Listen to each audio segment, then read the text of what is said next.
नमस्कार दोस्तों, फिर से स्वागत है आपका अल्टीमेट दुनिया स्टोरी चैनल पर,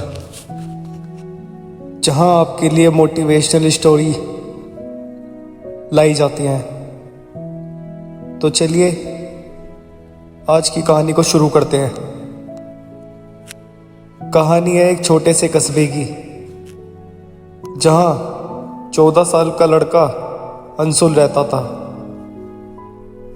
अंशुल बहुत होशियार था, तेज भी था, लेकिन उसकी एक आदत उसे पीछे खींचती थी।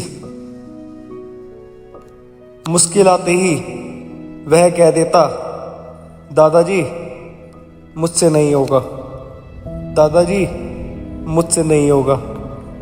उसके दादाजी, जिनका नाम हरिराम जी था, गांव के पुराने स्कूल के रिटायर हेडमास्टर थे।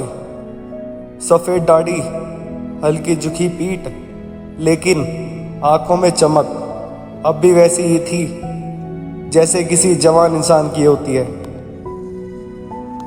उन्होंने अपनी जिंदगी में कई तूफान देखे थे, पर हार का मतलब कभी नहीं समझा था।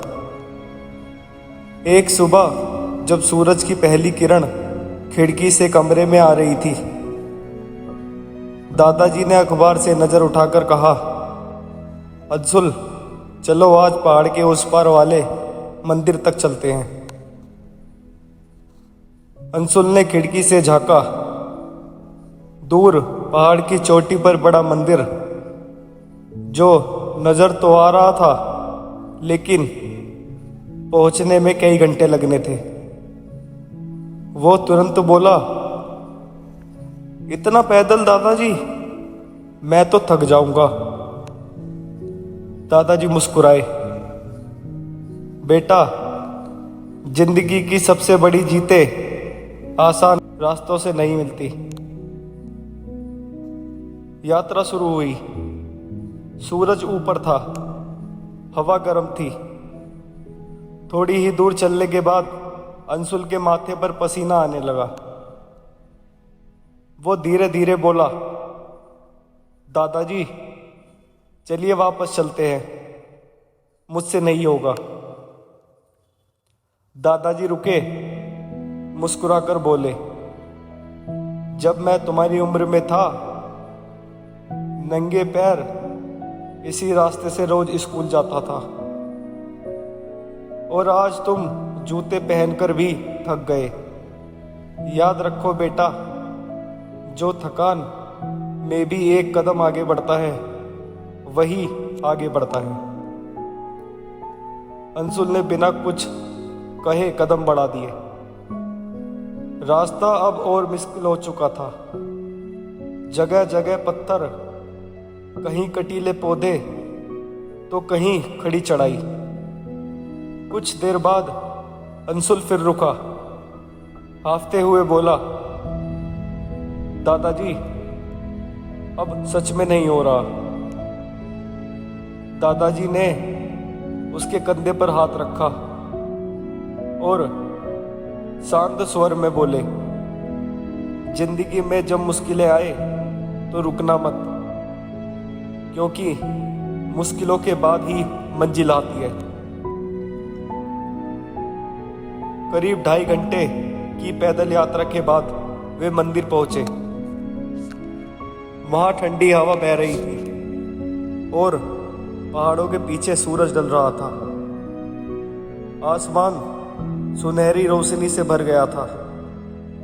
अंशुल मंत्रमुग्ध होकर इस नज़ारे को देख रहा था। दादाजी ने मुस्कुराया और कहा, अगर तुम बीच में हार मान लेते तो ये नज़ारा कभी नहीं देख पाते। जिंदगी भी ऐसी है, मेहनत और धैर्य से जो मंजिल मिलती है, उसकी खुशी का कोई मुकाबला नहीं होता। उस दिन अंशुल ने मन ही मन एक वादा कर लिया, अब कभी बीच में हार नहीं मानूंगा। साल बीत गए। अंशुल ने पढ़ाई में, खेलों में और हर मुश्किल काम में पूरे दम लगाकर शुरू कर दिया। कई साल बाद जब वो अपने कॉलेज का टॉपर बना, मंच पर ट्रॉफी लेते हुए उसने भीड़ में अपने बूढ़े दादाजी को ढूंढा। उनकी आंखों में वही चमक थी, गर्व की चमक। और अंशुल ने मन ही मन कहा, दादाजी, वो आखिरी पैदल यात्रा ही थी जिसने मुझे सिखाकर ये सब बताया। हार सिर्फ तब होती है जब हम कोशिश छोड़ देते हैं। तो कभी हार नहीं माननी चाहिए। अपनी जिंदगी में हमेशा मेहनत कर देनी चाहिए और करते रहना चाहिए। यही ही जिंदगी का असली मकसद है। मोरल ऑफ द स्टोरी, इस कहानी से आपको बहुत कुछ सीखने को मिला। जैसे कभी हार मत मानो, हमेशा आगे बढ़ते रहो और समय के साथ अपने आप को प्रिपेयर करो आगे के लिए। अगर यह कहानी आपको अच्छी लगी हो तो चैनल को सब्सक्राइब करो, वीडियो को लाइक करो और कमेंट में बताओ कि आपको इस कहानी का सबसे सुंदर पार्ट कौन सा लगा। मिलते हैं एक और नई कहानी के साथ। तब तक के लिए ख्याल रखें और चैनल को सब्सक्राइब कर दें। धन्यवाद।